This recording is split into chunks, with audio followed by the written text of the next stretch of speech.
Bom dia, boa tarde, boa noite. Aqui é o professor Valdemir, né? Valdemir Rosa. Estamos aqui mais uma vez nesse curso de extensão, Educação para as Relações Étnico-Raciais e Implementação das Leis 10.639 e 11.645 no currículo escolar na região oeste do Paraná. Esse curso está sendo oferecido, esse curso de extensão está sendo oferecido pela UNILA, Universidade Federal da Integração Latino-Americana, nesse ano de 2020, né? Bom, você já me conhece, já participei de vocês com outros dois módulos do curso. Agora a gente está com essa oficina aqui que propõe discutir, né, as religiosidades afrodiaspórica e educação. Então nós vamos ter três encontros, né, onde a gente vai três vídeos, né, que a gente vai tentar discutir um pouco essas questões, né, que não são fáceis, né, que não são muito simples de serem discutidas, mas são fundamentais, assim, né. Então a gente vai estar abordando um pouco essas discussões, né? Bom, vocês me conhecem como professor Valdemir, mas na religião afro-brasileira tem outro nome, né? Para quem não sabe, né, acho que algumas pessoas já devem saber, eu sou iniciado do candomblé, já tem completando quase 12 anos de iniciado, né? E na religião afro tem outro nome que chama Lufane Fayá. Eu sou Otun Babá Efun, de Leodé Axé Opoínle. É uma casa de candomblé queto, né, que fica sediado numa das cidades satélites de Brasília, né? Eu morei em Brasília durante muito tempo, então a minha casa de culto afro-religioso permanece sendo lá em Brasília, né? Então eu tenho, como eu tinha falado, quase aproximadamente 12 anos de iniciado no candomblé, mas o tempo que eu participo do candomblé eu acho que tem um pouco mais, né? Então deve ter quase 15 anos, né, que eu estou nas religiões afro. E o que a gente vai tentar fazer aqui um pouco, né, nesse vídeo, né? Então vão ser três vídeos, né? O primeiro eu vou passar um pouco desse processo de formação histórica das religiões afrodiaspóricas, né? Tentando pensar um pouco da forma como o continente africano, né, as pessoas que vieram da África na condição de escravizados, elas contribuíram, né, para a formação desse mundo que a gente conhece, né? Aí no segundo vídeo a gente vai também apresentar um pouco a discussão sobre racismo religioso, né? E as religiosidades afro no espaço escolar, que é para a gente conseguir ter um pouco essa noção, né? Conseguir discutir e se localizar um pouco do que a gente está falando. A gente fala de intolerância religiosa, de racismo religioso no espaço escolar. E no final a gente vai entrar numa discussão que é um pouco uma discussão que é em torno da questão do diálogo intercultural na educação. Ok? Então, a gente vai fazer nesse curso aqui, nessa oficina, tentar pensar essa questão das religiões afrodiaspóricas na educação a partir de uma situação-problema, né? Então, eu vou apresentar para vocês uma situação-problema que a gente vai tentar, a partir da discussão que a gente tem nesses três vídeos, né, tentar pensar em conjunto uma solução para essa problemática, né? Bom, então qual é a nossa situação-problema, né?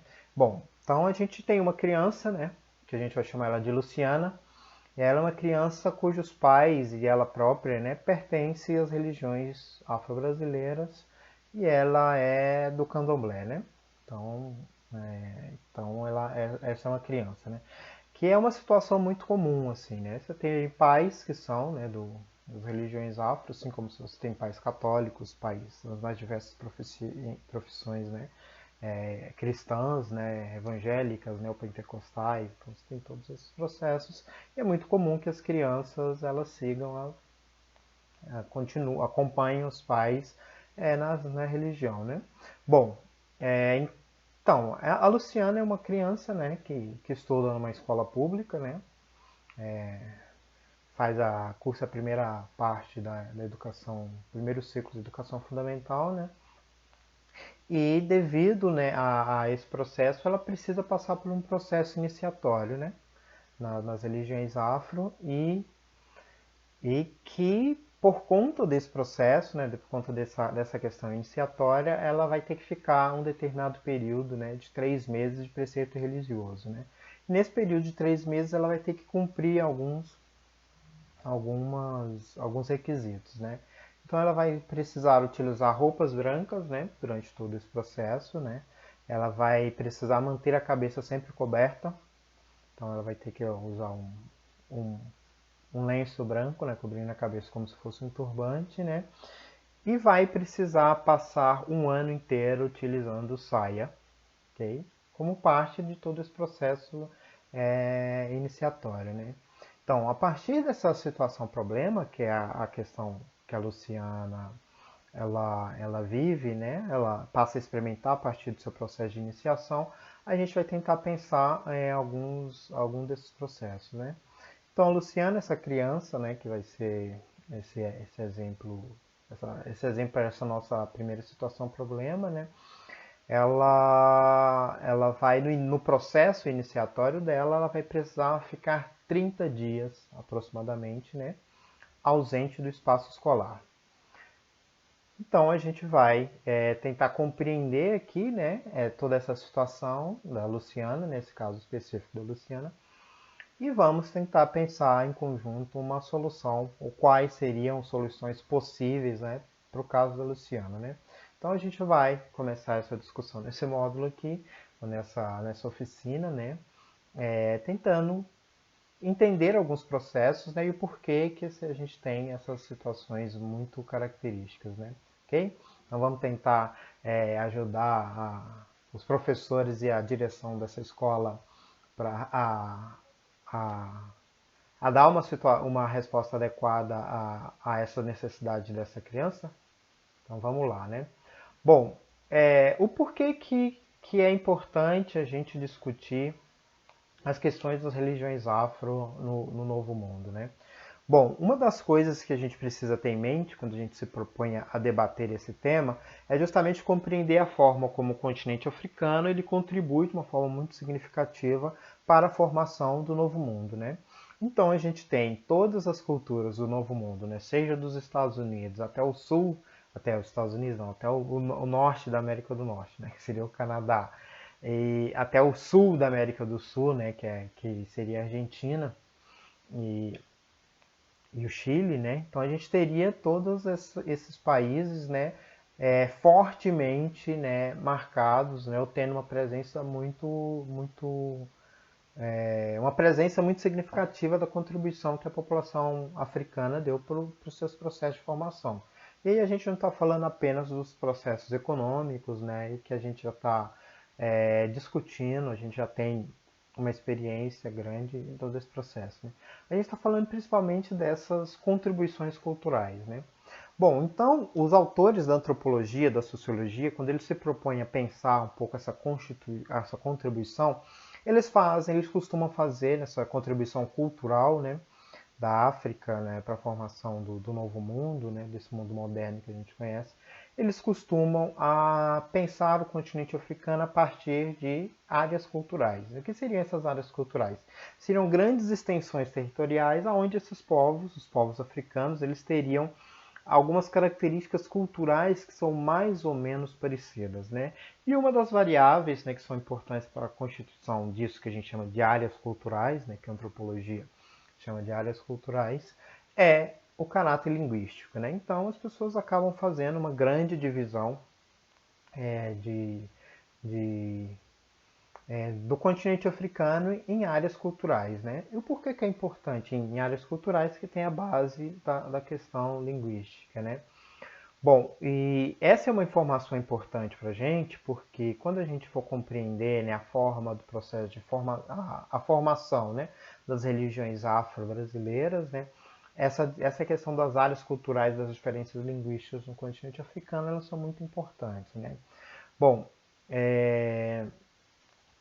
então, quando a gente está pensando, né, o processo de transposição através do escravismo dessa população no continente africano para o Novo Mundo, a gente está falando da forma como essas culturas africanas elas vão influenciar a constituição do continente americano e do Caribe.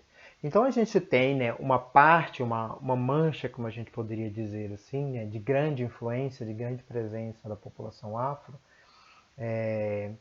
que vai desde do Vale do Mississippi, né, nos Estados Unidos da América, né, que passa por toda a América Central, né, e principalmente pelo Caribe, pelas Grandes Antilhas, pelas Pequenas Antilhas, né, e se estende pela América do Sul, pegando a Venezuela, as Guianas, a Colômbia e quase todo, né, o litoral brasileiro, né. Então a gente está falando de uma grande extensão, né, do continente americano, né, que vai estar permeada, né, que vai ter uma presença muito significativa dessa população afro e que vai, de certa forma, influenciar a constituição dessas religiões afro-brasileiras, né? Afro-latino-americanas ou afrodiaspóricas, né?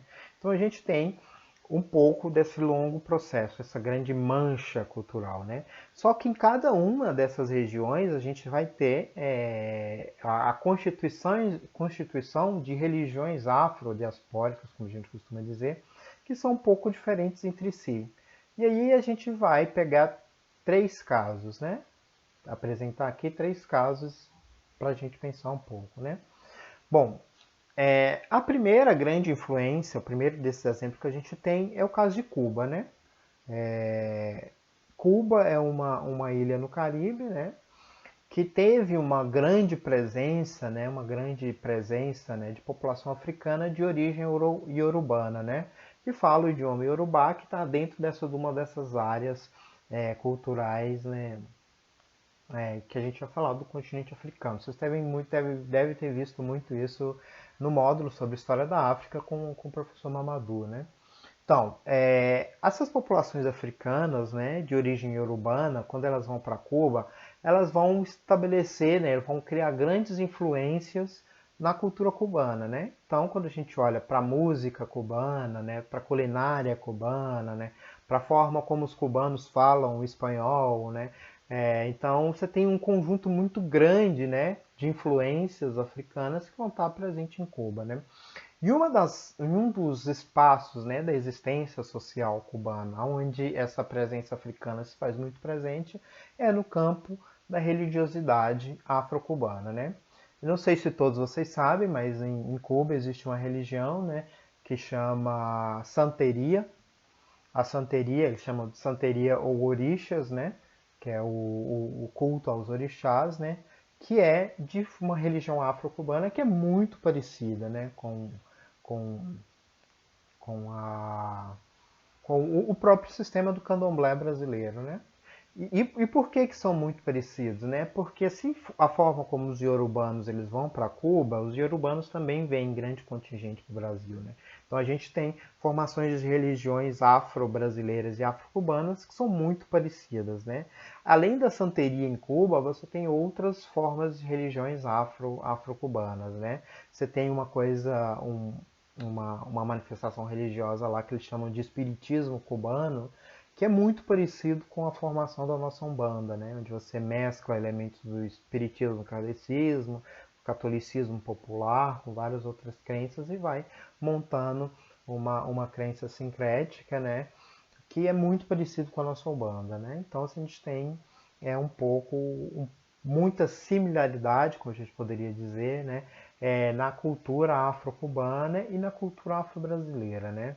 Bom, o segundo exemplo que a gente vai ter aqui, que não é o caso do Brasil, mas é o caso do Haiti. O Haiti é um outro país, né, que está situado no Caribe, também nas Grandes Antilhas, né? O Haiti divide uma única ilha, né, com a República Dominicana, mas no caso do Haiti a gente tem uma presença muito grande do grupo africano que foi para lá, né? São os grupos de origem dalmeanas, né? Ou que a gente chama no Brasil de grupo Jeje, né?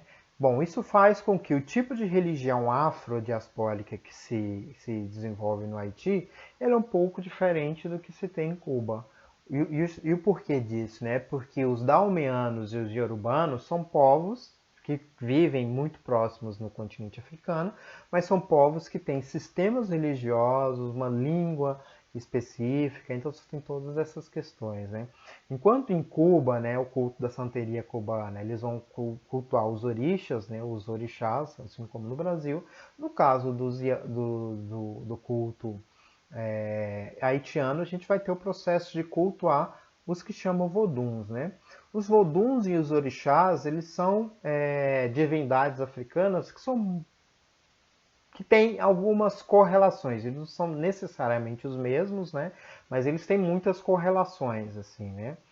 Por exemplo, você tem no culto dos orixás, você tem Oxalá, e nos cultos do Vodou você tem Lissá, que seria mais ou menos equivalentes em cada um desses sistemas religiosos. Né? Então, no caso das religiões afro-haitianas, né, que é o culto aos Voduns, você tem uma característica muito particular, né? Então, quando a gente ouve de boneco voodoo, dessas coisas todas, são todos estereótipos, né, que são construídos, né, em torno desse processo das religiões afro-haitianas, né, que seria o culto aos voodoos. Via de regra, o voodoo poderia ser pensado, né, a grosso modo aqui para a gente entender um pouco, como equivalente aos orixás, né, que seriam divindades, né, que vão estar vinculados a campos específicos, né, das forças da natureza, assim como os orixás, e a gente teria justamente esse processo. Né? A diferença que se tem com relação ao Haiti e ao que aconteceu em Cuba e no Brasil, enquanto de religiões afro, é que o processo, a ruptura revolucionária que teve no Haiti, fez com que o tipo de religiosidade, né, afro-haitiana, ela não tivesse que passar por um processo de sincretismo, né, por uma força sincrética, um processo de obrigatoriedade, né, do poder estabelecido, de passar por um processo de distanciamento, né, dessa tradicionalidade africana, né? Então, dentro dessa perspectiva, o vodou haitiano ele sofreu uma interferência muito menor, né, que no caso da santeria cubana e do candomblé brasileiro, das religiões cristãs, né? Seja do catolicismo popular, né, ou de qualquer outro processo, ou mesmo do espiritismo kardecista, né? Então, na verdade, no caso do Vodun, do culto dos Voduns no Haiti, você teria muito menos uma pressão muito grande, né? Isso faz com que o culto dos Voduns no Haiti, eles acabam tendo umas características que são muito peculiares com relação às outras religiões afro, né? E isso acaba fazendo, obviamente, né, que no que se refere ao plano, né, das relações entre as nações, né, o culto aos voduns haitianos, eles acabam sendo menos conhecidos, né, e acabam sofrendo também com esse processo de construção de estereótipos acerca do seu culto. Né? Bom, e aí a gente chega no terceiro caso, né, que seria o caso do Brasil, né? Como eu tinha falado, né, a presença africana no Brasil, ela se faz perceber, né? No campo da música, da dança, da culinária, né? E na construção desse grande sistema religioso, né, complexo sistema religioso, que são cultos aos orixás, né? Bom, os orixás são divindades africanas, né, como eu tinha falado, né? Que estão fortemente vinculados a toda uma tradição cultural, né, africana que se relaciona, né, por estruturas familiares, né, por religiões que estão vinculadas à existência de bases comunitárias muito, muito, muito fortemente marcadas, né, e que vai estar também, né, vinculada no caso do Brasil e no caso de Cuba, né, há uma influência iorubana muito forte, assim, né? Então, a gente sempre costuma dizer, né, que o candomblé, né, no Brasil, né, o culto aos orixás no Brasil, eles acabam tendo uma influência iorubana muito forte. Não porque os iorubanos eles tenham sido o primeiro grupo a chegar no Brasil, né? Mas eles são um grupo que vai fornecer justamente esse processo de organização, né, religiosa do que a gente chama de candomblé, né? Então a gente tem um pouco isso. E por que eu estou dizendo que os iorubanos são os últimos povos, né? Porque o Brasil ele recebeu três grandes levas, né? Duas grandes e uma um pouco menor, né? Então o primeiro grupo a chegar no Brasil são os grupos de origem banto, e agora a gente vai explicar um pouco essa diferença, né? O segundo são os daomeanos, né? Que foram em sua grande parte também pro Haiti, né? E o segundo grupo são os iorubanos, né? Que vieram para o Brasil, né? E que foram também massivamente para Cuba, né? Então esse último grupo, ele é o grupo que chegou mais recentemente no Brasil e acabou deixando marcas muito profundas, né? Bom, estima-se que entre 1525 e 1851 o Brasil recebeu 5 milhões de africanos, né, na condição de escravizados, né? E esses africanos eles acabaram influenciando de uma forma muito significativa, né, a formação do Brasil enquanto nação, né? A gente costuma dizer que não existe a possibilidade de você entender o Brasil se você exclui a matriz africana, né? Então o Brasil não seria o Brasil se você não tivesse essa matriz africana, né? No seu processo de formação, né? Então a gente sempre costuma dizer isso, né? Bom, as religiões africanas ou afro-brasileiras, como a gente costuma dizer, né? No Brasil ela tem diversas denominações, né? A gente tem a denominação na Bahia que chamam de candomblé, né? Em Pernambuco e Alagoas vão chamar de Xangô. No Maranhão vai chamar tambor de mina, né? No Rio Grande do Sul a gente vai chamar de batuque, né? Que são que a gente vai chamar de nações do candomblé. Além disso, a gente tem a formação da Umbanda, né? O Terecô e várias outras denominações que a gente tem das religiões afro, né? Bom, e o porquê que eu estou falando especificamente disso que dá das religiões do que a gente chama de nações de candomblé, né? Bom, essas nações do candomblé elas vão estar vinculadas àquela informação que a gente tinha falado anteriormente lá, sobre as áreas culturais no continente africano e as especificidades linguísticas desses povos, né? Então, no Brasil a gente tem três grandes linhas, né, ou três grandes nações, né, do candomblé. Um que é o candomblé, que a gente chama de candomblé Angola, né, está vinculado à vinda dos povos bantos, né. Os povos bantos eles estão na região de Angola, né, de Moçambique, né, que vai desde ali do Congo até a África do Sul, né, então você tem um contingente muito grande, né. Mas os povos bantus que vieram para o Brasil, eles vieram principalmente da região da Angola, né? De Angola e de Moçambique, né? E dessas regiões, assim, né? Então a gente comumente a gente chama essa grande nação, né? De Candomblé Angola, né? Ou Candomblé Banto, né? Então a gente tem todos esses processos, né? Esses dois nomes que a gente vai chamar. Né? Bom, os bancos eles tiveram uma grande influência no processo, na formação do Brasil. Né? Então ele é o povo, né, que chegou primeiro, os povos africanos chegaram primeiro no Brasil e que influenciaram de uma forma muito significativa a cultura oral, né, e a organização social que a gente tem no Brasil. Né? O português que se fala no Brasil, ele tem uma influência muito grande, né, das línguas bantus, né? Então palavras como quizila, bunda, samba, cacunda, né? Então todas essas palavras são palavras que são fortemente, né? São palavras de origem africana, né? E que são palavras de origem banto, né? Então o português brasileiro ele é fortemente influenciado por essa matriz banto, assim, né? Bom, então esse candomblé que a gente poderia chamar Angola ou Banto, né? Ele vai ter algumas especificidades, né? Bom, no caso dos Bantos, eles vão cultuar os deuses africanos que eles vão chamar de Inquices, né? Ou Niquices, né? Então a gente tem essas duas definições, Inquices ou Niquices, né? Bom, os Inquices, eles seriam mais ou menos equivalentes aos orixás, assim, né? Da mesma forma, assim como você tem uma, um orixá por exemplo, que tem uma característica, né, que é responsável por um domínio da natureza, né, tem algumas características.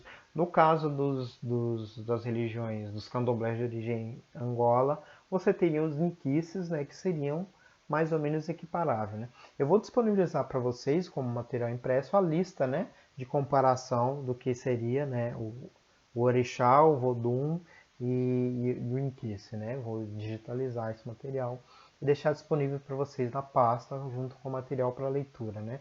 Então a gente tem todas essas características, né? Uma das diferenças, né, que é muito perceptível entre esses candomblés de nação, que a gente vai estar dizendo aqui, é justamente com o idioma que é falado, né? Então, no candomblé Angola, né, o idioma falado é principalmente o quibundo, né? O quibundo, que é uma língua banto, né, de origem africana, um grande tronco linguístico, né, no continente africano, que as cantigas, né, as rezas, né, nesse candomblé de Angola que a gente tem no Brasil, eles geralmente são feitos nessa língua africana, que é o quibundo, né? E aí vocês devem estar se perguntando, como que as pessoas aprendem a fazer isso? As pessoas aprendem a partir do momento que elas estão, né, presentes, né, vivendo cotidianamente a cultura no terreiro e acabam aprendendo, né, não só as cantigas, né, os cantos e as rezas nessa língua africana, mas também os seus respectivos significados, né? Então, dentro dessa perspectiva, o espaço do candomblé, ele não é só um espaço de, de tradições religiosas específicas, né? Ele é um espaço também de manutenção, né? De uma tradição culinária e de uma existência, né? De marcas de uma africanidade, né? De idiomas africanos que são falados no continente americano e no caso específico do Brasil, né? E por outro lado, a gente tem um segundo grupo, né? De candomblés, né? Que são os candomblés chamados Jeje, né? Que são os candomblés de origem dalmeanos, né? Os candomblés Jejes, como a gente tinha falado anteriormente, né? Eles cultuam os voduns, que seriam mais ou menos, né? Equiparável aos orixás que a gente chama, né? Bom, e por que, que os Jejes são o segundo grupo que chega, né? Bom, o processo de escravização, né, de captura, né, do colonialismo e da escravização, né, o tráfico transatlântico de escravos, ele foi acontecendo a partir do momento em que os europeus foram conseguindo estabelecer um contato e penetrando no continente africano, né? Bom, os primeiros povos a estabelecerem esses contatos, né, que puderam ser capturados, né, e escravizados, né, e mandados para o Novo Mundo, foram justamente os bantus, né? Os povos bantus foram os primeiros a estabelecer esse contato com os europeus e também foram os primeiros a serem traficados, né? Os dalmeanos, né, eles são o segundo grupo, né, porque por conta do processo de penetração dos europeus no continente africano, eles acabaram fazendo com que fortalecessem diversas guerras, né, no interior do continente africano, e aí os povos que foram perdendo essas guerras, eles eram comercializados como escravizados, né? Então, dentro dessas guerras internas no continente africano, os impérios Jeje, né, os impérios dalmeanos, foram os segundos, né, a serem comercializados, porque foram justamente os impérios, né, os grandes impérios, né, no caso dos bantus, né, eles não constituíram grandes impérios como os dalmeanos e os iorubanos, né, mas os dalmeanos foram o segundo grupo justamente a perder esse processo, assim, né. E isso também explica um pouco por que você tem uma presença dalmeana muito grande no Haiti, né? Porque quando ocorre a Revolução Haitiana, você interrompe a chegada de novos segmentos, são justamente os iorubanos que vão chegar no terceiro ciclo, né? Que são o que vão formar os candomblés de nação, os candomblequetos, né? Então esses povos iorubanos, eles são os últimos a chegarem no Brasil e no continente, né, americano, porque eles eram os reinos, né, africanos mais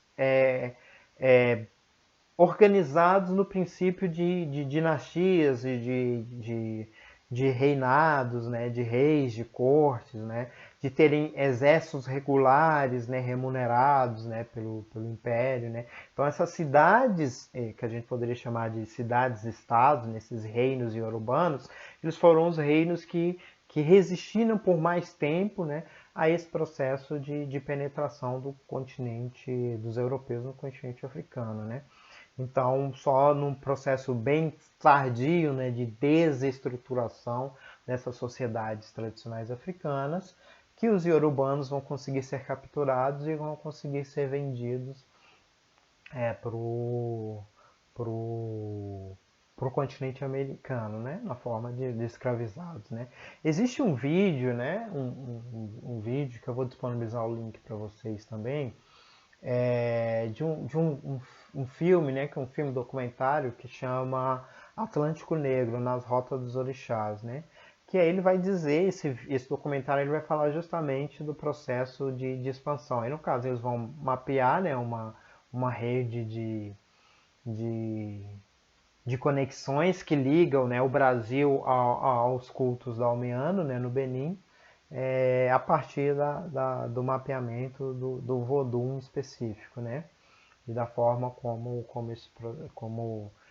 essas populações, quando são transplantadas, né, para o continente americano, elas vão manter essas diversas tradições, né, durante séculos, até permitir que, depois de vários séculos, né, uma rainha dalmeana ela seja identificada como sendo a fundadora, né, de um culto de tambor de Minas, né, que vai estar em São Luís do Maranhão, e que eles vão ser,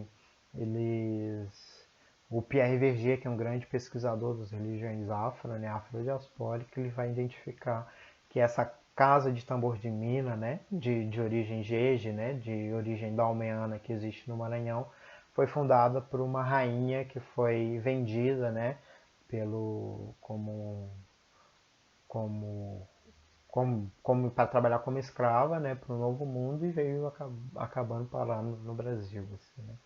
Então a gente tem um pouco esse processo, né? Então só finalizando, né, no caso do Candomblé de Nação Queto no Brasil, a gente tem o culto aos orixás, né, que é a denominação mais comum que a gente tem no caso do Brasil, né? Então, para além a gente está falando de uma forma bastante genérica aqui, né? Eu acho que também vale a pena a gente fazer uma referência, né? Trazer algumas informações bem pontuais, né? Que é sobre o universo da Umbanda, né?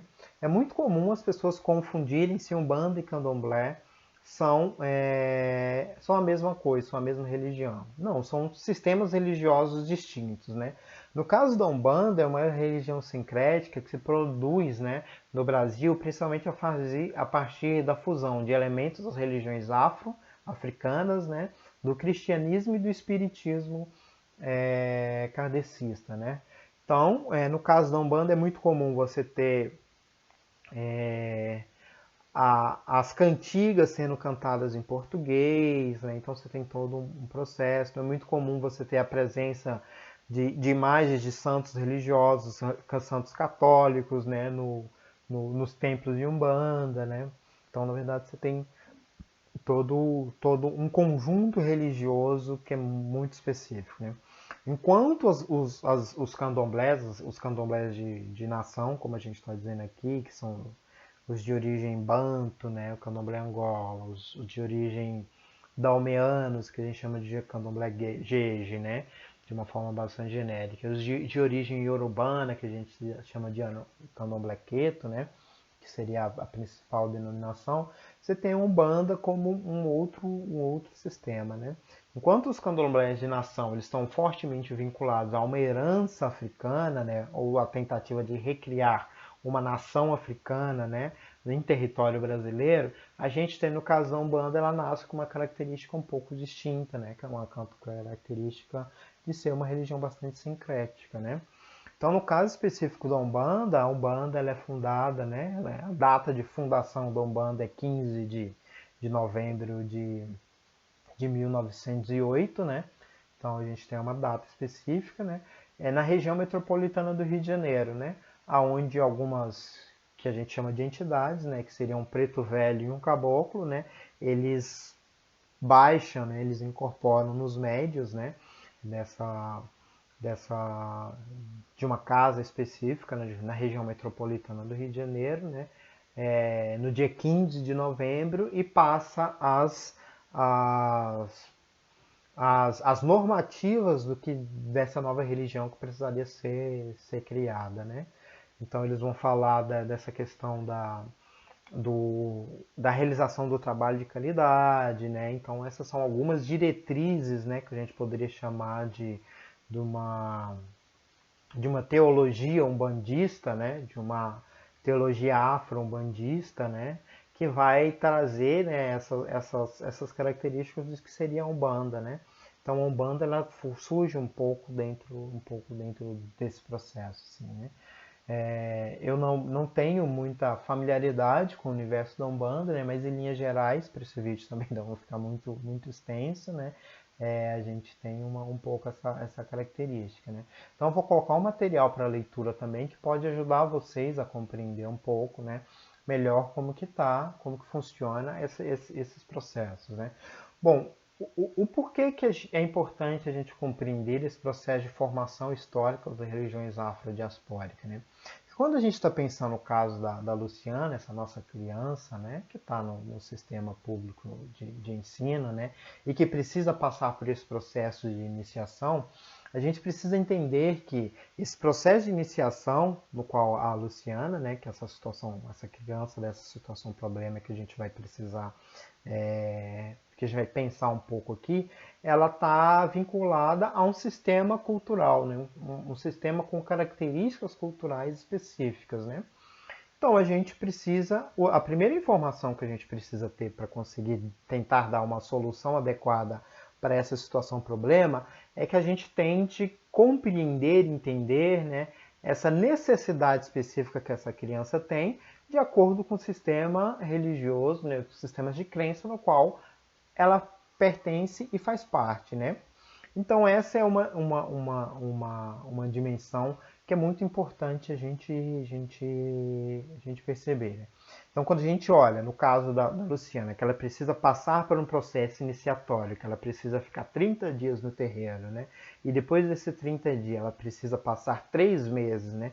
Utilizando roupa branca, utilizando só saia, a gente está falando de necessidades religiosas específicas, né?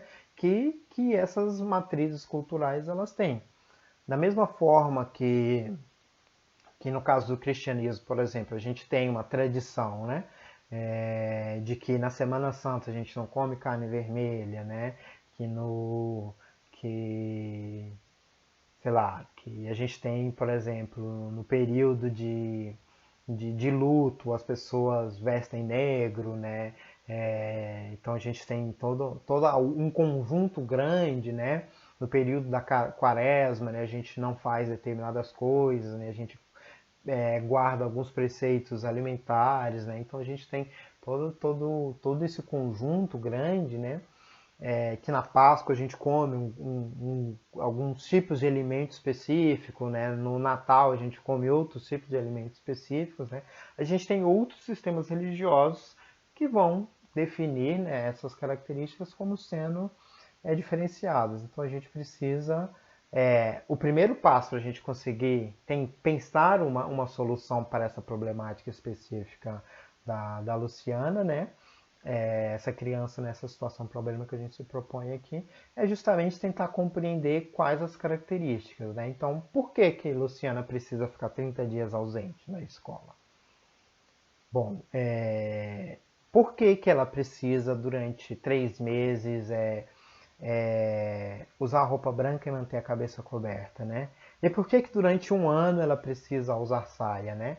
Se ela precisa usar saia, isso tem impacto na participação das atividades de educação física. Então você tem todas essas questões que são muito pertinentes, né? Então a gente tem uma especificidade cultural, que é dessa criança, né, que é a Luciana, e que vai, a pequena Luciana, né, que vai dar presente, né, dentro, que vai ser trazida, né, para dentro do espaço escolar.